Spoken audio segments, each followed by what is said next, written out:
இன்னைக்காவது இஸ்ரேல் ஈரானை தாக்கும் போது இஸ்ரேலுடைய போர்ட்டுகளை தான் யூஸ் பண்றான், இஸ்ரேலுடைய பேஸுகளை தான் யூஸ் பண்றான். ஈராக்கை அடிக்கிறதுக்கு அரபு நாட்டினுடைய பேஸுகள், அரபு நாட்டுக்குள்ள இருக்கிற அமெரிக்காவுடைய பேஸை பயன்படுத்தி தான் அத்தனை நாடுகள் மீதும் தாக்குதல்களை அமெரிக்கா நடத்தியது. ஆப்கான் மீது தாக்குதல் நடத்தும் போது அரபு நாடுகளுடைய பேஸுகளை பயன்படுத்தி தான் ஆப்கான் மீது தாக்குதல் நடத்தியது. அப்பொழுதும் இதே நாடுகள் என்ன பண்ணாங்கன்னா கைகட்டி மௌனமாக இருந்தார்கள். எனவே இந்த பொதுமக்களை கொள்ளுகிற விவகாரத்தில் எந்த நாடும் விதிவிலக்கு இல்லை. இவ்வளவு அநியாயம் நடந்து இருக்கிறது. ஆனா அங்க தியேட்டர் திறந்துகிட்டு இருக்கிறான். இவ்வளவு அநியாயம் நடந்துகிட்டு இருக்குது. அங்க குத்தாட்டம் ஆடிக்கிட்டு இருக்கிறான். இவ்வளவு அநியாயம் நடந்துகிட்டு இருக்குது. அங்க மற்ற காரியங்களை செஞ்சுக்கிட்டு இருக்கிறான். கத்தார் நிலையாக நின்று இந்த சமாதான பேச்சுவார்த்தைகள் நடத்திக்கிட்டு இருக்கிறானே தவிர மற்ற எல்லா விவகாரத்திலும் சவுதி அரேபியாவினுடைய ரோல் என்னங்கிறத நம்ம பார்க்கணுமா இல்லையா? சூரா ரூம் நமக்கு கற்றுத்தருகிற ஒரு அழகான பாடம் என்னன்னு சொன்னா, அவர்களுடைய அகீதாவுக்குள்ள நம்ம போகல, அவருடைய அகீதாவை நம்ம ஏற்றுக்கொள்ள போறதும் கிடையாது. மார்க்க ரீதியா அவர்கள் பிழையான வழிமுறையில் இருக்கிறார்கள் என்பதை அத்தனை பேரும் உளப்பூர்வமாக தலைமேல் வைத்துக் கொண்டிருக்கிறோம். அது அவர்கள் மார்க்க ரீதியாக மிக தெளிவான பிழையில் இருக்கிறார்கள் என்பதை இங்க யாருமே போய் ஆயத்துல்லா அலி ஹாமனி அவங்கள்ட்ட போய் நீங்க சொல்றதான் ஷேக் ஷெரின்னு சொல்லி யாரும் ஏத்துக்கிற போறதில்லை. அவர்கிட்ட ஃபத்வா கேட்க போகவும் இல்லை. அந்த காரியம் ஒண்ணுமே பண்ணலங்க. இஸ்ரேலை அடக்கிறதுக்கு எவனாவது இருக்க மாட்டானான்னு பார்க்கும்போது ஈரான்காரன் நிற்கிறான். அவன் அரசியல் ரீதியாக அவனுடைய ஆயுத பலத்தை கொண்டு அவனுக்கு எதிராக தாக்குதல் நடத்துகிறான், சிறப்பாக நடத்திக்கிட்டு இருக்கிறான். என்னுடைய கருத்துக்களை சொல்லிக் கொண்டிருக்கிறேன். என்னுடைய பார்வையில் ஒருவர் நீங்க எந்த பக்கமுங்க நிப்பீங்க, இஸ்ரேலா ஈரானான்னு கேட்டா நான் ஈரான் பக்கம் தான். இப்ப சூரா ரூம் எனக்கு அதை தான் கற்றுத்தருகிறது. நான் சொன்ன கருத்துக்களை விரும்பியவர்கள் ஏற்றுக்கொள்ளலாம், சரி காணுகிறவர்கள் ஏற்றுக்கொள்ளலாம். யாராவது பிழை என்று நினைச்சீங்கன்னா தாராளமாக திட்டலாம், விமர்சிக்கலாம், ஏசலாம், வீடியோ போடலாம், எதனாலும் பண்ணலாம். அது உங்களுடைய உரிமை. எல்லா உரிமையும் எல்லாருக்கும் கிடைக்குதுல்ல. அதனால தாராளமாக யாரும் அந்த உரிமையை பயன்படுத்த முடியும். எனக்கு புரிந்ததை, நான் கற்றதை, நான் தேடியதை உங்களுக்கு ஒப்படைத்திருக்கிறேன். பிழையாக இருக்கிற போது தூக்கி எறிந்து விடுங்கள், சரியாக இருக்கிற போது அவற்றை எடுத்துக்கொள்ளுங்கள் என்பது மட்டும்தான் என்னுடைய பணிவான வேண்டுதலாக இருக்கிறது.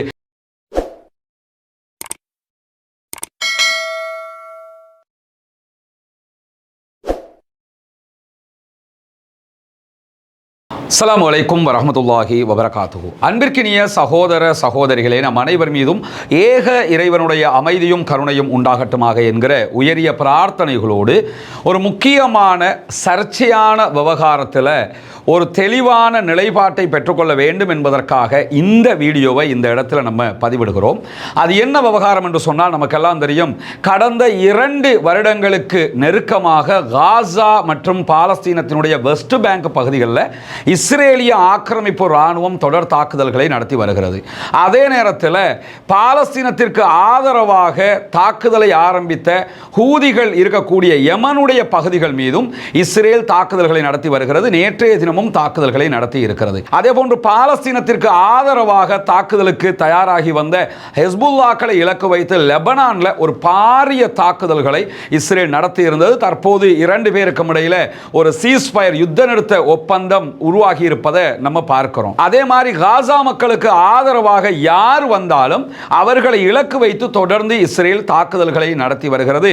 மும்முனை தாக்குதல், 4 முனை தாக்குதல் என்று தாக்குதல்கள் வியாபித்துக் கொண்டே போகிற நேரத்தில் இந்த தாக்குதல்களுக்கு மத்தியில் 2 தடவைகள் ஈரான் மீது இஸ்ரேல் தாக்குதல்களை நடத்தியது. அதற்கு பதிலாக ஈரானும் இஸ்ரேலை தாக்கி இருந்தது. தற்போதைய நிலையை நம்ம எடுத்துக்கிட்டோம்னு சொன்னா, தற்போது ஈரான் மீது இஸ்ரேல் தாக்குதல்களை ஆரம்பித்தது. ஈரானும் பதிலுக்கு இஸ்ரேல் மீது தாக்குதல்களை சரமாரியாக நடத்தி கொண்டிருக்கக்கூடிய ஒரு சூழல் உருவாகி இருக்கிற போது, இஸ்ரேலுக்கு எதிராக தாக்குதலில் ஈடுபட்டு கொண்டிருக்கக்கூடிய யாராக இருந்தாலும் அவர்கள் அத்தனை பேருக்கும் ஏதோ ஒரு வகையில் பண உதவி, ஆயுத உதவிகள் செய்யக்கூடியவர்களாக ஈரான் இருக்கிறார்கள் என்பது ஒன்றும் ரகசியமான விவகாரம் கிடையாது. அது யமன்ல இருக்கக்கூடிய ஹூதிகளாக இருந்தாலும் சரி, அதே போன்ற ஹெஸ்புல்லாக்களாக இருந்தாலும் சரி, ஈவன் பாலஸ்தீனத்தில் இருக்கக்கூடிய பாலஸ்தீன விடுதலை போராளிகளாக இருந்தாலும் அவர்களுக்கும் ஈரான் தேவையான ஆயுத உதவிகளை செய்து கொண்டிருக்கிறது என்பது அனைவருக்கும் தெரிந்த விவகாரம். இப்படியான ஒரு சூழல் இருக்கிற போது ஈரான் தனக்கு தேவையான ப்ராக்ஸிஸை எல்லா பகுதிகளிலும் உருவாக்கி வைத்துக் கொண்டிருக்கிறார்கள். இவர்களுக்கும் மற்ற நாடுகளுக்கும் இடையில அவ்வப்போது சண்டைகள் வந்ததெல்லாம் நமக்கும் தெரிந்த விவகாரம் தான்.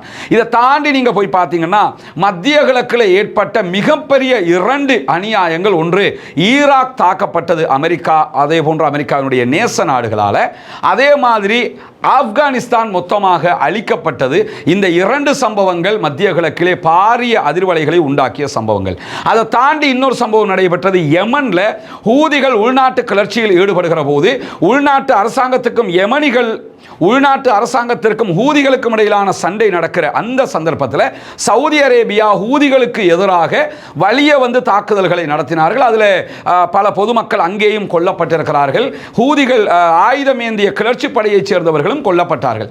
இப்படி பல சம்பவங்கள் இதுக்குள்ள நடந்து கொண்டிருக்கிற போது இந்த சம்பவங்களுக்கு பின்னணி என்னங்கிறத சாதாரணமாக புரிகிறதா நமக்கு தெரியும். ஈராக்கில் முதன்மையாக அமெரிக்கா நுழையும் போது என்ன சொல்லிட்டு நுழைஞ்சாங்கன்னா, இன்னைக்கு என்ன கதையை ஈரானுக்கு சொல்றாங்களோ, அணு ஆயுதம் தயாரிக்கிறார்கள் என்று சொல்லுகிறார்களோ, இதே கதை அன்னைக்கு சதாம் ஹுசைனுக்கு சொன்னாங்க. ஈராக்குள்ள பயங்கரமான ஆயுதங்கள் அவர் வச்சிருக்கிறாருன்னு அணு ஆயுதம் உள்ளிட்ட ஆயுத கதையெல்லாம் சொன்னாங்க. ஆனா அணு தடுப்பு பிரிவு அன்னைக்கே போய் பார்த்துட்டு அப்படி ஒன்று இல்லைன்னு சொன்னதுக்கு பிறகும் அவர்கள் தாக்குதல்களை நடத்தினார்கள். ஈராக்கினுடைய ஆட்சி கவிழ்க்கப்பட்டது. சதாம் ஹுசைன் தூக்கு மேடை வரைக்கும் போனாருங்கிறதெல்லாம் நமக்கு மறக்காத வரலாறுகளாக இருக்கிறது. அதற்கு பிறகு ஈராக்குடைய ஆட்சி ஓரளவுக்கு ஸ்டேபிள் ஆகி கொண்டு வருகிற போது ISIS என்கிற பயங்கரவாத குழு வந்தது. கருப்பு கொடி ஏந்தியவர்கள் என்கிற பேரில் வந்தாங்க. வந்து பல தாக்குதல்களை பல அரிச்சாட்டியத்தை அந்த நாட்டுக்குள்ள பண்ணிட்டாங்க. அங்க மட்டும் பண்ணல, உலக நாடுகளில் பல நாடுகளில் பண்ணினாங்க. இந்த குழுவுக்கும் இஸ்லாத்துக்கும் எந்த சம்பந்தமும் கிடையாது.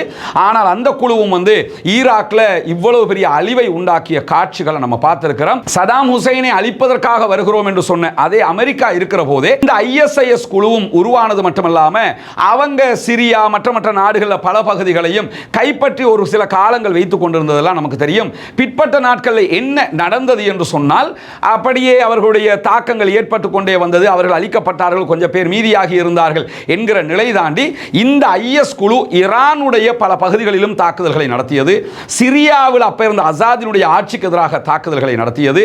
ஏன் டர்க்கியினுடைய சில பகுதிகளிலும் தாக்குதல்களை நடத்தி கொண்டு வரும்போது இவர்களுக்கு பின்னால் இருந்து சில பேர் ஆயுத உதவிகளை கொடுத்து கொண்டே இருக்கிற போது இந்த IS குழுவோடு இணைந்திருந்த அகமது அல் ஷாரா என்பவருக்கு அமெரிக்காவே அவருடைய தலைக்கு பல மில்லியன் டாலர்கள் விலையாக எல்லாம் வைத்திருந்தாங்க.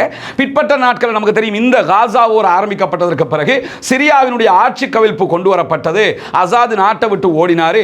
அப்படி ஓடுகிற நேரத்தில் அசாதோடு எதிர்த்து சண்டையிட்டு ஆட்சியை பிடித்தது யாருன்னு சொன்னா, எந்த அமெரிக்கா யாருடைய தலைக்கு மில்லியன் கணக்கான டாலர்கள் பெறுமதி என்று சொல்லி அறிவித்தார்களோ அதே அகமது அல் ஷாரா தற்போது சிரியாவினுடைய ஜனாதிபதியாக இருக்கிறார். எனவே அகமது அல் ஷாராவினுடைய வருகை எங்கிருந்து ஆரம்பித்தது, இப்பொழுது எங்க வந்து முடிச்சிருக்கிறாங்கிறது எல்லோருக்கும் தற்போது சுருக்கமாக புரிந்திருக்கும் என்பதற்காகத்தான் இந்த செய்திகளை நான் சொல்ல வந்தேன்.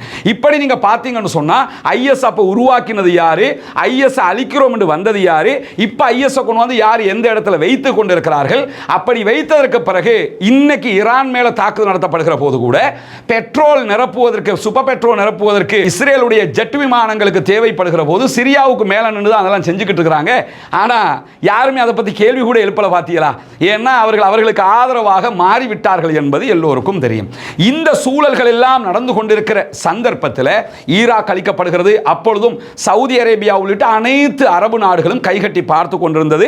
இன்னைக்கு எப்படி காசாவுக்கு தாக்குதல்கள் நடத்தப்படும் போது அறிக்கை போர் நடத்தி கொண்டிருக்கிறார்களோ, லெட்டர்பேடு கிளிய கட்டுரைகளை எழுதிக்கிட்டு இருக்கிறாங்களோ, கூட்டம் போட்டுக்கிட்டு இருக்கிறாங்களோ, இதே வேலையை அன்னைக்கும் செய்து கொண்டிருந்தார்கள். அதே போன்று ஆப்கானிஸ்தானுக்குள்ள ஒசாமா பின் லாத்தினை அழிக்க போறோம்னு சொல்லி போய் அவ்வளவு அநியாயத்தை அமெரிக்கா பண்ணும் போதும் இதே எல்லா அரபு நாடுகளும் கைகட்டி பார்த்து கொண்டிருந்தது, அறிக்கை போர் நடத்தி கொண்டிருந்தது. பிறகு அங்கே இருக்கக்கூடிய தாலிபான்களை போராடி வெற்றி பெற்று பிறகு அமெரிக்கா வெளியேறி கத்தார் பேச்சுவார்த்தை நடத்தி இப்ப தாலிபான், எந்த தாலிபான்கள் அழிக்கிறதுக்கு அமெரிக்கா வந்ததோ அதே தாலிபான்களோட நெகோசியேஷனை முடிச்சு கொண்டு ஒப்பந்தத்தை பண்ணிக்கிட்டு இப்ப அவர்களுடைய கையிலே ஆட்சியை கொடுத்துட்டு போயிட்டாங்க. இப்பொழுதும் அரபு நாடுகள் எல்லாம் பார்த்து கொண்டுதான் இருந்தது. அதே மாதிரி யமன்ல உள்நாட்டு குழப்பம் ஏற்பட்ட நேரத்தில் ஹூதிகள் தாக்குதல் நடத்துகிற போது ஹூதிகளுக்கு ஆதரவாக ஈரான் இருந்த அதே நேரத்தில் ஹூதிகளுக்கு எதிர்த்தரப்பில் இருந்த குரூப்புக்கு சவுதி அரேபியா ஆதரவாக இருந்து 3-4 ஆண்டுகள் பாரிய யுத்தம் நடைபெற்றது. அதிலே பல பொதுமக்கள் கொல்லப்பட்டார்கள். இப்படி எல்லா பகுதிகளிலும் பொதுமக்கள் கொல்லப்படுகிற நேரத்தில் ஏதோ ஒரு வல்லாதிக்க நாடு அவர்களுக்கு ஆதரவாகத்தான் இருந்திருக்கு. இதெல்லாம் எதுக்கு சொல்ல வர்றேன்னா, இந்த காசா போர் ஆரம்பிக்கப்பட்டு இப்பொழுது ஈரான் இஸ்ரேல் போராக மாறி இருக்கக்கூடிய இந்த சந்தர்ப்பத்தில் சந்தர்ப்பத்தில் ஈரானுக்கு ஆதரவாக நிற்பதா இல்லையா என்கிற ஒரு கேள்வி நம்முடைய சமூகத்துக்கு மத்தியில் சோசியல் மீடியாவில் உருவாகி இருக்கிறத நீங்க பார்க்க முடியும். இப்ப ஆதரவாக நிற்க வேண்டும் என்று சொல்லுகிறவர்கள் பல கருத்துக்களை சொல்லுகிறார். அதே நேரம் இல்லை இல்லை அவங்களை மதிக்கவே கூடாது, அவங்களுக்கு சப்போர்ட் பண்ணவே கூடாது, நம்ம அங்க இருக்கக்கூடிய யூதன் இஸ்ரேல் காரணம் ஒண்ணுதான், ஈரான் காரணம் ஒண்ணுதான் என்று சொல்லுகிறவர்களும் உண்டு. எப்படி பார்த்தாலும் இப்படி பேசக்கூடியவங்க எல்லாம் சொல்லக்கூடிய ஒரு முக்கியமான வாதம் என்னன்னா, ஈரான் எப்படி இஸ்ரேல் முஸ்லிம்களை கொன்று குவிக்கிறதோ அதுபோன்று ஈரானும் முஸ்லிம்களை கொன்று குவித்தது, ஈரானும் பல நாடுகளுக்கு மத்தியில் குழப்பங்களை உண்டாக்கியது, முஸ்லிம்கள் கொல்லப்படுகிற போது அமைதியாக இருந்தது என்று சொல்கிறார்கள். இது ஈரான் மட்டும் இருக்கல. முதல்ல ஒன்று புரிஞ்சுக்கணும்னா, ஈராக்கு அவ்வளவு முஸ்லிம்கள் கொல்லப்படுகிற நேரத்தில், சதாம் ஹுசைன் ஆட்சி கவிழ்க்கப்படுகிற நேரத்தில் இதே அரபு நாடுகள் அத்தனையும் பார்த்து கொண்டிருந்தது மட்டுமல்ல, ஈராக்கை தாக்கும் போது இன்னைக்காவது இஸ்ரேல் ஈரானை தாக்கும் போது இஸ்ரேலுடைய போர்ட்டுகளை தான் யூஸ் பண்றான், இஸ்ரேலுடைய பேஸுகளை தான் யூஸ் பண்றான். ஈராக்கை அடிக்கிறதுக்கு அரபு நாட்டினுடைய பேஸுகள், அரபு நாட்டுக்குள்ளே இருக்கிற அமெரிக்காவுடைய பேஸை பயன்படுத்தி தான் அத்தனை நாடுகள் மீதும் தாக்குதல்களை அமெரிக்கா நடத்தியது. ஆப்கான் மீது தாக்குதல் நடத்தும் போது அரபு நாடுகளுடைய பேஸுகளை பயன்படுத்தி தான் ஆப்கான் மீது தாக்குதல் நடத்தியது. அப்பொழுதும் இதே நாடுகள் என்ன பண்ணாங்கன்னா, கைகட்டி மௌனமாக இருந்தார்கள். எனவே இந்த பொதுமக்களை கொள்ளுகிற விவகாரத்தில் எந்த நாடும் விதிவிலக்கில்லை. இவர் நல்லம், அவர் நல்லம் இல்லை, இவர் யோக்கியம், இவர் அயோக்கியம் என்கிற பார்வை இங்கு யாருக்கும் இல்லை. யமனில் கொல்லப்பட்டாலும் மனிதர்கள் தான் அவர்கள், சவுதி அரேபியாவில் கொல்லப்பட்டாலும் அவர்கள் மனிதர்கள் தான், ஈராக்கிலே கொல்லப்பட்டாலும் அவர்கள் மனிதர்கள் தான், ஆப்கானிஸ்தானில் கொல்லப்பட்டாலும் அவர்கள் மனிதர்கள் தான், காசாவில் கொல்லப்பட்டாலும் அவர்கள் மனிதர்கள் தான், பொதுமக்களாக இருக்கிறவர்கள் உக்ரைனில் ரஷ்யாவில் எங்க கொல்லப்பட்டாலும் அவர்கள் மனிதர்கள். எந்த ஒரு அப்பாவியும் எந்த ஒரு பொதுமகனும் அநியாயமாக கொல்லப்படக்கூடாது. குறிப்பாக இஸ்லாமே நமக்கு என்ன கற்றுத்தருதுன்னு சொன்னா, ஒருவனை வாழ வைத்தவன் முழு மனித சமூகத்தையும் வாழ வைத்தவன் ஆவான், ஒருவனை கொன்றவன் முழு மனித சமூகத்தையும் கொன்றவன் ஆவான். ஒரு யுத்தம் வந்தா அதுல ஒரு அரசாங்கம் ஆக்ஷன் எடுக்கிறதுங்கிறது வேற, அடாவடியாக உள்ள நுழைஞ்சு தாக்கு நடத்துகிறது, அப்பாவிகளை கொல்றது என்று முடிவெடுத்துட்டோம்னு சொன்னா அதுக்கு நம்ம ஆதரிக்க போயிட்டோம்னா அவர்களுடைய பாவம் மறுமையில் நமக்கும் வந்து சேரும்ங்கிறதுல எந்த மாற்றமும் இல்லை. எனவே இதுல இவர் நல்லவர், அவர் கெட்டவர், அவர் யோக்கியர், இவர் அயோக்கியருங்கிற பாகுபாடே கிடையாது. அத்தனை பேரும் இதிலே பங்காளிகள்ங்கிறத நம்ம புரிந்து கொள்ள முடியும். எல்லோருமே அவர்களுடைய ஆதிக்கத்தை நிலைநாட்டுவதில் விடாப்பிடியாக இருக்கிறார்கள். அதை தாண்டி நம்ம பார்த்தோம்னா, ஈராக்ல ஓர் நடந்தது, ஈராக் ஓர்ல பின்னணியாக அமெரிக்காவுக்கு சப்போர்ட்டாக இஸ்ரேல் மட்டும் நிக்கல, ஈரானும் தான் நின்னாங்க அப்படின்னு சொல்லி ஒரு வாதத்தை சொல்லுவாங்க. ஈரானுக்குள்ள இந்த காலகட்டத்தில் நிறைய இடத்துல குண்டுகள் வெடித்தது. இந்த குண்டுகள் வெடிப்பதற்கு காரணமே பொறுப்பேற்றது யாருன்னா ISIS. ஈரானுக்கு ISISக்கு ஏலா பொருத்தம், அவங்க ரெண்டு பேருக்குமே நெருக்கம் வராதுங்கிறது உலகத்துக்கே தெரியும். எனவே ISISக்கு எதிரான அமெரிக்காவினுடைய தாக்குதல் நேரத்தில் அமெரிக்காவுக்கு பின்னணியாக போய் ஈரான் நின்றது யாராவது சொன்னாங்கன்னா அவங்களுக்கு வரலாறு தெரியலன்னு அர்த்தம். சரி, அப்படித்தான் ஈரான் நின்றது என்று சொன்னால் அப்ப சவுதி எங்க இருந்தது என்கிற ஒரு கேள்வி இருக்குதா இல்லையா? குவைத் எங்க இருந்தது, பஹ்ரைன் எங்க இருந்தது, UAE எங்க இருந்தது, கத்தார் எங்க இருந்தது, துபாய் எங்க இருந்தது? இந்த கேள்விகளும் அங்க வருமா இல்லையா? எனவே தான் ஒரு நாட்டை விசுவாசிக்கிறேன், தான் ஒரு நாட்டுக்கு ஆதரவாக இருக்கிறேன் என்பதற்காக இந்த விவரங்கள் தெரியாம நம்ம கருத்து சொல்வது என்பது ஒரு நிலையானதாக முறையானதாக இருக்காது. அதை தாண்டி டர்க்கி தனியாக இருக்குது. அவங்களை நீங்க எடுத்துக்கிட்டீங்கன்னா அவங்களும் இந்த அறிக்கை போர் நடத்துகிறவர்கள் தான். எனவே எல்லோருமே அவர்களுடைய ஆதிக்கத்தை நிலைநாட்ட பார்க்கிறார்கள் என்கிறத புரிஞ்சுக்கிட்டு தான் நம்ம அடுத்த கட்டம் போகணும். இந்த நேரத்தில் நம்ம பார்த்தோம்னா இப்ப இருக்கக்கூடிய விவகாரம் என்னன்னா, ஈரானுக்கும் இஸ்ரேலுக்கும் இடையில ஒரு வார் ஆரம்பித்திருக்கிறது. இந்த வார்ல நாம் ஈரானை ஆதரிப்பதா இல்லையா என்னும்போது சில பேர் நாங்க ஈரானை எதிர்த்துக்கிட்டு தான், எங்களுக்கு ஈரானும் ஒண்ணுதான், அதே மாதிரி இஸ்ரேலும் ஒண்ணுதான், அதே மாதிரி நாங்க இஸ்ரேலை ஆதரிக்க மாட்டோம், ஆனா ஈரானுக்கும் எதிராகத்தான் நாம இருப்போம் என்கிற நிலைப்பாடு எடுத்தவர்களும் இருக்கிறார்கள். இப்படி பல கேள்விகள் ஒவ்வொருவர் சொல்கிறார். அவர் அவருடைய நிலைப்பாடும் கூட. நம்ம அதை அவங்க அந்த நிலைப்பாடு எடுத்தாங்கிறதுக்காக திட்டி தீர்க்கவா முடியும்? அவர் அதை சரின்னு நினைக்கிறாரு, நினைச்சிட்டு போகட்டும். ஆனா நம்ம நிலைப்பாடு என்ன, நம்ம என்ன நிலைப்பாடு எடுக்கலாம் என்கிற ஒரு கேள்வி என்னை நோக்கி எழுப்பப்படுகிற போது நாம தெளிவாக சொல்லக்கூடிய ஒரு நிலைப்பாடு இருக்கிறது. என்னன்னா, இந்த ஓரை பொறுத்தவரை இது எப்படி ஆரம்பித்தது என்பது எல்லோருக்கும் தெரியும். காசா, சும்மா இருந்த காசாவை சுரண்டி விட்டாங்க என்கிற கதையெல்லாம் சில பேர் சொல்லுவாங்க. யாரும் சுரண்டி விடல, அடக்குமுறை செய்யப்பட்டு அநியாயம் செய்யப்பட்டு கொத்தடிமைகளாக 2000ஆம் ஆண்டுகளுக்கு மில்லேனியத்துக்கு பிறகும் அந்த சமூகம் இருக்கிறது. தங்களுடைய நாட்டை இழந்திருக்கிறார்கள், தங்களுடைய தேசத்தை இழந்திருக்கிறார்கள். தங்களுடைய தேசத்தை மீட்டெடுப்பதற்காக அவர்கள் அங்கே போராடி கொண்டிருக்கிறார்கள். தங்க நாட்டை மீட்டெடுப்பதற்காக அவர்கள் போராடுவதற்காக தாக்குதல் நடத்துகிறார்கள். அது ஓராக மாறுகிறது, பாரிய யுத்தமாக நடக்கிறது. அப்பொழுதும் எல்லா நாடுகளும் பார்த்து கொண்டிருக்கிறது. பார்த்து கொண்டிருக்கும் போது ஈரான் மாத்திரம் அவர்களுடைய ப்ராக்ஸிஸை வைத்து உதவிகள் செய்து கொண்டிருக்கிறார்கள், தாக்குதல்களை நடத்துகிறார்கள். அதை அடிப்படையாக வைத்து தற்போது ஈரான் மேலேயே இஸ்ரேல் தாக்குதல்களை நடத்துகிறது என்கிற காட்சிகள் தான் யதார்த்தமாக நடைபெற்று வருகிறது. இப்படி நடைபெற்று வருகிற போது நம்ம என்ன பார்க்கணும்னா, முதல்ல ஷியா சுன்னா முஸ்லிம்கள் என்கிற ஒரு பிரிவினை இருக்கிறதா இல்லையா?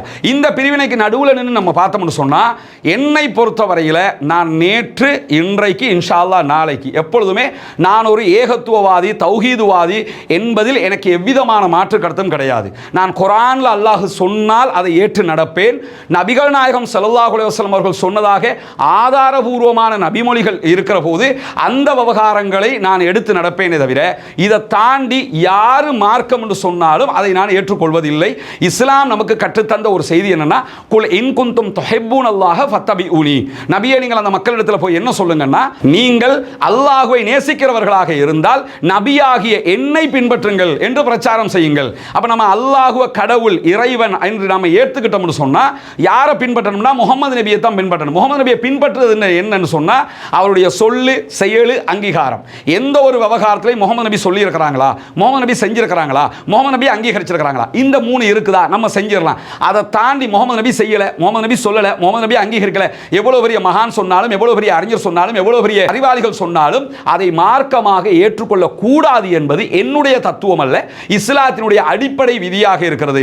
எனவே இஸ்லாத்திற்கு தூதர் நபிகள் நாயகமே தவிர வேறு எந்த ஆட்களும் கிடையாது. நபிகள் நாயகம் ஸல்லல்லாஹு அலைஹி வஸல்லம் அவர்கள் சொன்ன அடிப்படையில் நான் அன்றைக்கும் இன்றைக்கும் இன்ஷா அல்லாஹ் எதிர்காலத்திலையும் குர்ஆன் மற்றும் ஆதாரபூர்வமான நபிமொழிகளை ஏற்றுக்கொண்ட ஒருவனாக இருக்கிறேன். அதை பிரச்சாரம் செய்கிற ஒருவனாக இருக்கிறேன். அதில் எந்த இடத்திலும் நான் விட்டுக் கொடுப்பு செய்தது கிடையாது என்பது அத்தனை பேருக்கும் தெரியும், என்னை அறிந்தவர்கள் அத்தனை பேருக்கும். அதை தாண்டி ஷியாக்கள் என்கிற அந்த பிரிவினர் விவகாரத்தில் அவர்களுடைய கொள்கை தவறு என்பதை என்னுடைய வாழ்நாளில் நான் தாவா களத்துக்கு நுழைந்த காலத்திலிருந்து பிரச்சாரம் செய்யக்கூடிய ஒருவன். வழிகட்ட ஷியா மதம் என்கிற பெயரிலேயே நான் ஒரு தனி புத்தகத்தையே எழுதியிருக்கிறேன். நான் ஒரு புத்தகமே எழுதியிருக்கிறேன் ஷியா மதத்தினர் என்கிற பெயரில். அவங்க இஸ்லாத்துடைய அடிப்படைக்கும் அவர்கள் சொல்லுகிற சித்தாந்த அடிப்படைக்கும் சம்பந்தம் இல்லைன்னு சொல்லி, மார்க் அடிப்படையில், கொள்கை அடிப்படையில் அவர்கள் குர்ஆன் சுன்னா பேசக்கூடிய நம்ம எடுத்து வைக்கிற வாதங்களுக்கு மாற்றமாக, ஆதாரங்களுக்கு மாற்றமாக இருக்கிறார்கள் என்பதில் எந்த மாற்று கருத்தும் கிடையாது. ஆனால் அவர்கள் பாலஸ்தீன விவகாரம் மற்ற விவகாரங்களில் எப்படி இருக்கிறார்கள் என்பதை பார்க்க வேண்டும். இங்க அகீதா ரீதியிலான ஒரு பிரச்சனையை நம்ம பார்க்கல. என்ன பிரச்சனையை பார்க்கிறோம்னா, இடம் ரீதி, அதான் ஆரம்பத்தில் இருந்து சொல்றோம், பாலஸ்தீனம் என்பது இடம் ரீதியிலான பிரச்சனை. பாலஸ்தீனம் பாலஸ்தீன மக்களுக்கு சொந்தமானது. இன்னும் சொல்ல போனா பாலஸ்தீனத்தில் போராடுகிற முக்காவாசி பேர் சுன்னா பேசக்கூடிய முஸ்லிம்கள், அவங்க ஷியாக்களும் கிடையாது, சுன்னா பேசக்கூடிய முஸ்லிம்கள் தான் அங்க போராடிக்கிட்டு இருக்கிறாங்க. அவங்களுக்கு ஆதரவாக போய் நிற்க வேண்டிய சவுதி அரேபியா என்ன செய்கிறது, குவைத் என்ன செய்கிறது, பஹ்ரைன் என்ன செய்கிறது, மற்ற அரபு நாடுகள் என்ன செய்கிறது என்ற கேள்வி இருக்கிறது. எனவே சுன்னா பேசுகிற மக்கள் அடிவாங்கும் போது சுன்னா பேசுகிற யாரும் அவர்களுக்கு ஆதரவாக போகவில்லை. யாரு போறான்னு கேட்டா யமன் போறாங்க, அந்த பக்கம் ஹிஸ்புல்லா போறாங்க, இந்த பக்கமாக ஈரான் போறாங்க, அவங்க தான் வந்துகிட்டு இருக்காங்க. அப்ப அவங்களுடைய பார்வை என்ன? யாரு பாதிக்கப்பட்டா நம்ம போய் நிக்கணும்னு நிக்கிறாங்கன்னா நம்ம அது என்ன பிரச்சனை இருக்குது என்கிற ஒரு கேள்வி எழுகிறது. அடுத்ததாக யமனையும் ஈரானையுமே நீங்க எடுத்து பார்த்தீங்கன்னா, யமனுக்கு ஈரான் சப்போர்ட் பண்ணுது, எனவே அவங்க ஷியாக்கள் அதனால தான் சப்போர்ட் பண்றாங்கன்னு பார்க்கறாங்க. ஷியாக்கள் தான், யமன்ல இருக்க ஹூதிகளும் ஷியாக்கள். ஆனா அவர்கள் யாருன்னு சொன்னா ஜெய்தியாக்கள், அங்க இருக்கிறவங்க இமாமியாக்கள். ஈரான்ல இருக்கக்கூடியவங்க இமாமியாக்கள் என்று சொல்லுவாங்க. ஷியாக்கள்ல 12 இமாம்களை ஏற்றுக்கொண்டிருக்கக்கூடியவங்க. இதே நேரத்தில் நீங்க யமன்ல இருக்கக்கூடிய ஹூதிகள் அன்சாருல்லா படைப்பிரிவை எடுத்து பார்த்தீங்கன்னு சொன்னா அவங்க ஜெய்தியாக்கள். ஜெய்தியாக்களையே அவங்க இஸ்லாத்துல இல்லாதவங்க, இமாமியாக்களை இவங்க இஸ்லாத்துல இல்லாதவங்க. அவ்வளவு முரண்பாடு அவங்களுக்குள்ள இருக்குது. ஆனா பாலஸ்தீனம் என்று வரும்போது அவங்க என்ன பண்றாங்கன்னா ஒருங்கிணைந்து செயல்பட்டு கொண்டிருக்கிறார்கள். அப்ப இங்க ஓவராலா நம்ம என்ன புரியணும், இந்த இடத்துல யாரும் அந்த பாகுபாட்டை பார்க்கல, இந்த இடத்துல பாலஸ்தீனம் என்று பார்க்கிறார்கள் என்பதுதான் முதலாவது பார்வையாக இருக்கு. இரண்டாவது, இந்த விவகாரத்தில் சவுதி அரேபியா என்ன செய்கிறது, மற்ற அரபு நாடுகள் என்ன செய்கிறது என்கிற ஒரு பார்வையும் இருக்குதா இல்லையா? ஷியாக்கள் ஓகே, சரி, சவுதி அரேபியாக்கு இதே மாதிரி நம்ம பல பேரும் பேசிக்கிட்டு இருக்கிறோமா? அவங்க இவ்வளவு அநியாயம் நடந்து கொண்டு இருக்கிறது, ஆனால் அங்கே தியேட்டர் திறந்துக்கிட்டு இருக்கிறான், இவ்வளோ அநியாயம் நடந்துகிட்டு இருக்குது, அங்கே குத்தாட்டம் ஆடிக்கிட்டு இருக்கிறான், இவ்வளோ அநியாயம் நடந்துகிட்டு இருக்குது, அங்கே மற்ற காரியங்களை செஞ்சுக்கிட்டு இருக்கிறான். கத்தாரு நிலையாக நின்று இந்த சமாதான பேச்சுவார்த்தைகள் நடத்திக்கிட்டு இருக்கிறானே தவிர மற்ற எல்லா விவகாரத்திலும் சவுதி அரேபியாவினுடைய ரோல் என்னங்கிறத நம்ம பார்க்கணுமா இல்லையா? நீங்க பார்த்தீங்கன்னா எந்த ரோலுமே அவங்களுக்கு இல்லை, அறிக்கை வெளியிடுறது மட்டும்தான். இதனால தான் இதுக்குள்ள அவன் யோக்கியனா இவன் யோக்கியனாங்கிற பார்வையே நமக்கு தேவையில்லை. நம்ம என்ன பார்க்கணும்னா நமக்கு ஆதரவாக எவன் நிற்கிறான் அவனை ஆதரிச்சுட்டு போவோம் என்கிற ஒரு பார்வை மட்டும்தான். இந்த பிரச்சனையில் ரஷ்யா பாலஸ்தீனத்திற்கு ஆதரவாக இருக்கிறாங்க, நார்த் கொரியா பாலஸ்தீனத்திற்கு ஆதரவாக இருக்கிறாங்க, பிரான்ஸ் பாலஸ்தீனத்துக்கு ஆதரவாக இப்ப நிற்கிறாங்க. இந்த இந்த தனிநாடு அங்கீகார விஷயத்தில் ஆதரிக்கிறானா ஆதரிச்சுட்டு போயிடுவோம், எதிர்க்கிறானா அவனை விட்டு தூரம் நின்றுவோம், இவ்வளவுதானே. இதை தாண்டி நம்ம போய் பார்த்தோம்னா இஸ்லாம் நமக்கு ஒரு வழிமுறையை கற்றுத்தருதுங்க. அந்த வழிமுறை என்னன்னு சொன்னா திருமறை குர்ஆன் ஒரு செய்தியை நமக்கு சொல்லி காட்டுது. சூரா ரூம்ல நீங்க போய் பார்க்கலாம். ரோம் சாம்ராஜ்யம் வெற்றி கொள்ளப்படுகிறது தொடர்பாக அல்லாஹு தாலா பேசுகிறான். 30வது அத்தியாயத்தில் 1, 2, 3, 4 ஆகிய வசனங்களை நீங்க போய் புரட்டி பாருங்க. அதுல ஒரு சம்பவம் இருக்கிறது. என்ன சம்பவம்னு சொன்னா நபிகள் நாயகம் ஸல்லல்லாஹு அலைஹி வஸல்லம் அவங்க உயிரோடு இருக்கிற போது 2 வல்லரசுகள் இருந்தது. ஒன்று ரோமாபுரி ஒரு பாரிய வல்லரசாக இருந்தது, ஷாம் வரைக்கும் சிரியா வரைக்கும் அவர்களுடைய ஆதிக்கம் எல்லாம் இருந்தது. இரண்டாவது வல்லரசாக யார் இருக்கிறாங்கன்னு சொன்னா பாரசீகம். இப்ப இருக்கிற ஈரான் இருக்கிறாங்களா இல்லையா, நம்ம ஈரான்ங்கிறோம், அவங்க இன்னும் பாரசீகம் தான் சொல்லிக்கிட்டு இருக்கிறாங்க. பரந்துபட்ட பாரசீகத்தை உருவாக்குவது அவர்களுடைய கனவு என்று சொல்லிக் கொண்டிருக்காங்க. அதெல்லாம் இரண்டாவது விஷயம். ஆனா இங்க என்ன பார்க்கணும்னு சொன்னா இன்றைக்கு பாரசீகம் ஈரான் இருக்கிற மாதிரி அன்றைக்கும் பாரசீகம் ஒரு பெரிய வல்லரசாக இருந்தது. இன்றைக்கு இருக்கிறத விட பல மடங்கு பெரிதாக இருந்தது. ரோம் ஒரு பெரிய வல்லரசாக இருந்தது. இந்த 2 வல்லரசுகள் அன்றைக்கு மோதிக்கொண்ட. இன்றைக்கு இஸ்ரேலும் ஈரானும் மோதிக்கொள்ற மாதிரி அன்றைக்கு ஈரான் அன்றைக்கு இருந்த பாரசீகமும் ரோமும் மோதிக்கொண்டன. மோதிக்கொள்ளுகிற நேரத்தில் ரோம் தோல்வி அடைகிறது, பாரசீகம் ஜெயித்து விடுகிறது. பாரசீகம் ஜெயித்து ரோம் தோல்வி அடைந்தவுடன் மக்கா காபிர்கள் எல்லாம் மகிழ்ச்சி கொண்டாட்டத்தில் ஈடுபடுகிறார்கள். மதீனத்து சஹாபாக்களை பொறுத்தவரையில் ரொம்ப கவலை அடைந்து விடுகிறார்கள். அந்த கவலை அடைகிற இந்த சம்பவம் நடக்கிற போதுதான் அல்லாஹு தாலா ஒலிபத்திர் ரூம் என்கிற ரோம் வெற்றி கொள்ளப்படுகிறது சம்பந்தப்பட்ட அந்த வசனத்தை 30வது அத்தியாயத்தில் 1, 2, 3, 4வது வசனங்களை அல்லாஹு தாலா இறக்குகிறான். இறக்கி என்ன சொல்றான்னு சொன்னா ரோம பேரரசு அருகில் இருக்கக்கூடிய பூமியில் வெற்றி கொள்ளப்பட்டு விட்டது. ரோம பேரரசு வெற்றி கொள்ளப்பட்டு விட்டதுன்னா பாரசீகத்திட்ட தோத்துட்டாங்க என்று அல்லாஹு தாலா சொல்லுகிறான். அவர்களுடைய தோல்விக்கு பிறகு சில ஆண்டுகளில் அவர்கள் வெற்றி பெறுவார்கள் என்கிற முன்னறிவிப்பையும் அல்லாஹு தாலா சொல்றான். அதே மாதிரி ரோம பேரரசு பிறகு வெற்றி கொள்ளப்பட்டுச்சு. இப்ப ரோம பேரரசு தோல்வி அடைந்த நேரத்தில் சஹாபாக்கள் கவலைப்படுறாங்க, மக்கா காபிர்கள் சந்தோஷப்படுறாங்க. அந்த நேரத்தில் தான் இந்த அத்தியாயத்தை அல்லாஹு தாலா இறக்குகிறான். இந்த வசனங்களும் அப்பொழுதுதான் இறக்கப்படுகிறது. எதற்காக இறக்கப்பட்டது? இதில் நமக்கு வரக்கூடிய நம்ம எடுக்கக்கூடிய படிப்பினை என்னன்னு பார்த்தீங்கன்னா ரோமர்கள் யார் அன்றைய நாட்களில், அதே மாதிரி பாரசீகர்கள் யார் என்று பார்த்தீங்கன்னா பாரசீகத்தில் இருந்தவங்க நெருப்பு வணங்கிகளாக மஜூசிகளாக பல கடவுள் நம்பிக்கை கொண்டவர்களாக இருந்தார்கள். ரோமாபுரியில் இருந்தவங்க கிறித்தவர்களாக வேதமுடையவர்களாக இருந்தார்கள். அவங்க ஒரு வேதத்தை நம்ம எப்படி திருமறை குர்ஆனை வச்சுக்கிட்டு இருக்கிறோமோ அது மாதிரி அவங்க வேதத்தை வைத்துக் கொண்டிருந்த கிறித்தவர்களாக இருந்தார்கள். எனவேதான் கிறித்தவர்கள் தோற்றுவித்தார்கள் எனும் போது நபித்தோழர்களுக்கு கவலை வருகிறது, கிறித்தவர்கள் தோற்றுவிட்டார்கள் எனும் போது மக்கா காபிர்களுக்கு சந்தோஷம் வருகிறது. அதே மாதிரி இந்த பக்கம் பாரசீகர்கள் ஜெயித்து விட்டார்கள் எனும் போது மதீனத்து நபித்தோழர்களுக்கு கவலை வருகிறது. பாரசீகர்கள் பல நம்பிக்கை கொண்டவர்கள் ஜெயித்து விட்டார்கள் எனும் போது மக்காவை சேர்ந்த காபிர்களுக்கு இணை வைப்பாளர்களுக்கு மகிழ்ச்சி வருகிறது. என்ன காரணம் என்று சொன்னா அன்றைக்கு வெற்றி பெற்ற பாரசீகம் கடவுள் நம்பிக்கை கொண்டவர்களாக இருந்தார்கள். அவர்களுக்கு ஈக்குவலாக மக்காவை சேர்ந்தவர்களும் இருந்தார்கள். அன்றைக்கு இருந்த ரோமாபுரி வேதத்தை உடையவர்களாக இருந்தார்கள், கிறித்தவர்களாக இருந்தார்கள். அதே மாதிரி நபிகள் நாயகம் ஸல்லல்லாஹு அலைஹி வஸல்லம் அவர்களும் அவர்களுடைய சஹாபாக்களும் திருமறை குர்ஆனை ஏற்றுக்கொண்டவர்களாக இருந்தார்கள். வேதத்தை உடையவர்கள் என்கிற வழியில் நமக்கு நெருக்கமாக யார் இருக்கிறாங்கன்னு சொன்னா ரோமாபுரியை சேர்ந்தவர்கள் கிறித்தவர்கள் இருக்கிறார்கள். அதனால தான் ஆரம்பத்தில் அவங்க தோல்வி அடையும் போது முஸ்லிம்கள் கவலைப்படுகிறார்கள், நம்மளோட ரொம்ப நெருக்கத்தில் இருக்கிறது அவங்க தானே என்கிற பார்வை. இதே மாதிரி இப்ப எடுத்து பார்த்தீங்கன்னாலும் இப்ப உள்ள நிலைமை என்ன, இப்பொழுதும் இதே மாதிரியான ஒரு வார் தான் நடைபெற்றுக் கொண்டிருக்கிறது. யூதர்கள் கிறித்தவர்கள் அத்தனை பேரும் சேர்ந்து பாலஸ்தீனத்தை மட்டுமல்ல ஒட்டுமொத்த அரபுலகத்தையும் அழிக்க கிடைக்கும்னா அழிக்கிறதுக்கு தயாராக இருக்கிறாங்க. கிரேட்டர் இஸ்ரேல்னு வச்சிருக்கிறானே, அந்த கிரேட்டர் இஸ்ரேல் வரைபடத்தை போய் பாருங்க, சவுதி வரைக்கும் இருக்கிறது. எனவே அவனுடைய திட்டம் சவுதி வரை கைப்பற்றுவது. அதனால கிரேட்டர் இஸ்ரேல் அதுக்கு தான் போட்டு வச்சிருக்கிறான். சவுதி வரைக்கும் அவர்கள் கைப்பற்றுவதற்கு தயாராக இருக்கிறார்கள். அப்படி இருக்கிற போது அவர்கள் அரபு தேசத்தை அழிப்பதற்கு கிடைத்தால் அத்தனை பேரையும் அழிப்பார்கள் என்று இஸ்ரேல் நிற்கிறது. இஸ்ரேலை எதிர்த்து யாராவது களம் காண மாட்டார்களா என்று இருக்கும் போது ஈரான் இஸ்ரேலை எதிர்த்து களம் காணுகிறார்கள். இப்பொழுது பாலஸ்தீனத்தை காப்பதற்காக சவுதி வரவில்லை, பாலஸ்தீனத்தை காப்பதற்காக அரபு நாடுகள் வரவில்லை, அவர்கள் அறிக்கை போர் நடத்தி கொண்டிருக்கிறார்கள். பேச்சுவார்த்தை என்கிற பெயரில் காலம் போய்கொண்டே இருக்கிறது. ஈவன் உணவு இல்லாமல் செத்து மடியக்கூடிய பாலஸ்தீன அப்பாவிகளுக்கு ஏர் ட்ரூப் செய்வதற்கு கூட இப்பொழுது யாரும் வரவில்லை. அந்த அப்பப்ப வந்து என்ன செஞ்சாங்கன்னா வான்வழியாக உணவுகள் போட்டாங்க. இன்னைக்கு கிட்டத்தட்ட 3 மாதங்களாக உணவு தண்ணீர் இல்லாமல் செத்து மடிகிறார்களே. சவுதி அரேபியா அவங்களுடைய ஏர் ட்ரூப் பண்ணலாமா இல்லையா? பெரிய விமானங்களை கொண்டு வச்சு உணவு போடலாமா இல்லையா? போட்டா இஸ்ரேலால சுட்டு வீழ்த்தவும் முடியாது. அது சர்வதேச விதி. ஏர் ட்ரூப் பண்ணினா யாரும் தடுக்க கூடாது. ஐநாவும் இணைந்து தான் அதை செய்வாங்க. செய்யலாமா இல்லையா? அப்ப அந்த இன்றைக்கு 2-3 மாதங்களாக இந்த நிலைமை இருக்குது. அவங்க செய்யல. ஆனா இவன் என்ன பண்றான்? இஸ்ரேலுக்கு எதிராக யுத்தம் பண்றான். இஸ்ரேலுக்கு எதிராக யுத்தம் பண்றவனுக்கு தேவையான உதவியை பண்றான். பாலஸ்தீன அப்பாவிகளுக்காக அவனால முடிஞ்சதெல்லாம் பண்ணிக்கிட்டு இருக்க. வெளிப்படையா பார்க்கிறது தானே நம்ம உள்ளத்தை தோண்டியா பார்க்க முடியும். இதை பண்ணிக்கிட்டு இருக்கான். அகீதா எடுத்துக்கிட்டோம்னா அவங்க அகீதாவை நம்ம ஏத்துக்கறல. அவர்களுடைய சர்வதேச அரசியலை நம்ம ஏத்துக்கிறோம். அவர்களுடைய பார்வையை நம்ம ஏத்துக்கிறோம். இன்னும் சொல்ல போனா ஈரானை ஆதரிக்கிறது நம்ம மட்டும் இல்ல, எத்தனை மாற்று மத அன்பர்கள் மூத்தவர்கள் அத்தனை பேரும் ஆதரித்துக் கொண்டிருக்கிறார்கள். காரணம் என்னன்னா இவன் எப்படி இருக்கிறான்? இஸ்ரேல் அவன் அடாவடித்தனத்தில் உச்சத்தில் இருக்கான். பேட்ட ரவுடி மாதிரி இருக்கிறான். இவனை யாருமே அடக்க மாட்டாங்களா என்று பார்க்கிற போது நான் வந்து அடக்கிறேன்னு இருக்கிறான். அப்ப அடக்கிறதுக்கு ஒத்துக்கொள்ளும் போது அவன் அந்த காரியத்தை பண்றான்னா இப்ப நாம யார பக்கம் இருக்கணும்? சரி, நம்ம அவன் பக்கமே நிற்கக்கூடாது என்று பேசுகிற சகோதரர்கள் ஆதரிக்கக்கூடிய நாடெல்லாம் எந்த பக்கம் நிற்குது? 2 பேரையும் தானே ஆதரிச்சுக்கிட்டு இருக்கிறாங்க. இந்த காசா போர் வந்து இல்லைன்னா பாலஸ்தீனத்தை தனியாக விட்டு போட்டு இஸ்ரேலையே தனி நாடாக அரபு நாடுகள் அங்கீகரித்திருக்கும். அந்த போர் வந்ததுனால தான் அந்த பின்னாடியே போனதுங்கிறது அத்தனை பேருக்கும் திட்ட தெளிவாக தெரிகிறது.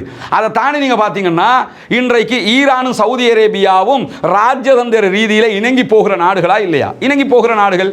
ஈரானும் குவைத்தும் இணங்கி போகிற நாடுகள், ஈரானும் பஹ்ரைனும் இணங்கி போகிற நாடுகள், ஈரானும் யுஏஇயும் இணங்கி போகிற நாடுகள். எல்லா அரபு நாடுகளும் அவர்களோடு ராஜதந்திர உறவுகளை வைத்து தானே இருக்கிறார்கள். அப்ப அவங்களே உன்னோட நாங்க வைக்க மாட்டோம், நீ எங்களை அழிக்க இருக்கிறவன் அப்படின்னு சொல்லிட்டு ஒதுங்கிற வேண்டியதானே. அவங்க அப்படி ஒதுங்கலையே, அவங்களும் இணங்கித்தானே போய்கிட்டு இருக்கிறாங்க. எனவே இந்த இடத்துல நம்ம சூரா ரூம் நமக்கு கற்றுத்தருகிற ஒரு அழகான பாடம் என்னன்னு சொன்னா, அவருடைய அகீதாவுக்குள்ள நம்ம போகல, அவருடைய அகீதாவை நம்ம ஏற்றுக்கொள்ள போறதும் கிடையாது. மார்க்க ரீதியா அவர்கள் பிழையான வழிமுறையில் இருக்கிறார்கள் என்பதை அத்தனை பேரும் உளப்பூர்வமாக தலைமேல் வைத்துக் கொண்டிருக்கிறோம். அது அவர்கள் மார்க்க ரீதியாக மிக தெளிவான பிழையில் இருக்கிறார்கள் என்பதை இங்க யாருமே போய் ஆயத்துல்லா அலி ஹாமனி அவங்கள்ட்ட போய் நீங்க சொல்றதான் ஷேக் ஷெரின்னு சொல்லி யாரும் ஏத்துக்கிற போறதில்லை. அவர்கிட்ட ஃபத்வா கேட்க போகவும் இல்லை. அந்த காரியம் ஒண்ணுமே பண்ணலங்க. இஸ்ரேலை அடக்கிறதுக்கு எவனாவது இருக்க மாட்டானான்னு பார்க்கும்போது ஈரான்காரன் நிற்கிறான். அவன் அரசியல் ரீதியாக அவனுடைய ஆயுத பலத்தை கொண்டு அவனுக்கு எதிராக தாக்குதல் நடத்துகிறான், சிறப்பாக நடத்திக்கிட்டு இருக்கிறான். நம்ம ஃபேஸ்புக்கில் உட்காந்து சண்டை பிடிச்சி ஏதாவது நடக்க போகுதா? இதனால என்ன பலன் கிடைக்க போகுது? ஒண்ணும் இல்லை. பாலஸ்தீனத்துக்கு எதிராக அவன் நிற்கிறான். எனவே நல்ல யாராவது ஒருத்தன் அடக்கத்தான் வேணும் இவனை.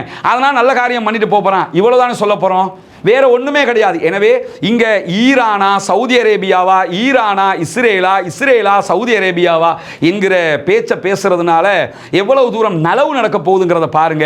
என்னுடைய கருத்தை நான் சொல்லி இருக்கிறேன். ஜனநாயக ரீதியாக அனைவருக்கும் கருத்து சொல்லுகிற உரிமை இருக்கிறது.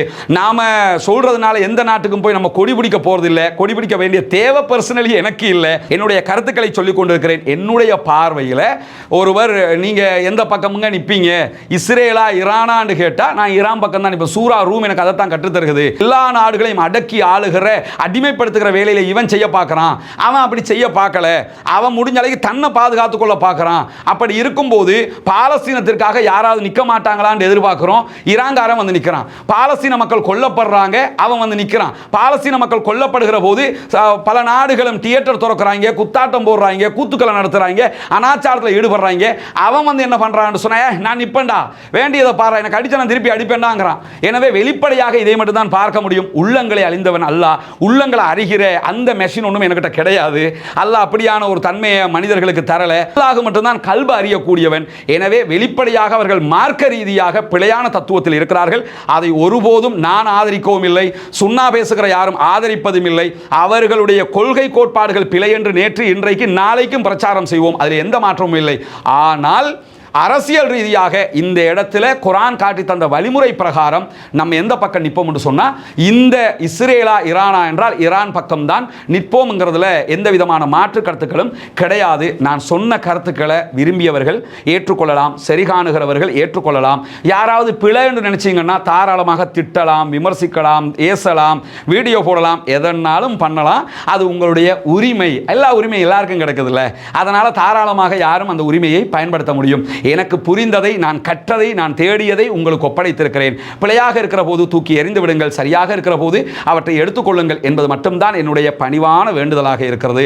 அல்லாஹு தஆலா நம் அத்தனை பேரையும் நல்ல பணிகளில் ஒன்றிணைப்பானாக. பாலஸ்தீனம் வெற்றி பெறட்டும், பாலஸ்தீனம் சுதந்திரம் அடையட்டும், பாலஸ்தீன மக்கள் நம்மை போன்று சிறப்பாக வாழ்வதற்கான வழிவகைகள் பிறக்கட்டும் என்கிற பிரார்த்தனைகளோடு தீவிரவாதம் ஒழிய வேண்டும், பயங்கரவாதம் இல்லாதொழிக்கப்பட வேண்டும், பொதுமக்கள் அப்பாவிகள் எந்த நாட்டிலும் யாராக இருந்தாலும் கொல்லப்படுவது தவிர்க்கப்பட வேண்டும், அந்த கொலைகளை யார் செய்தாலும் குற்றம் குற்றமே என்கிற நிலைப்பாட்டில் நாம் இருக்கிறோம் என்பதிலே எந்த மாற்றமும் கிடையாது. ஜனநாயக ரீதியாக பாலஸ்தீன அப்பாவிகளுக்காகவும் குரல் எழுப்புவோமாக. வாஹர் தஅவானா அல்ஹம்துலில்லாஹி ரப்பில் ஆலமீன்.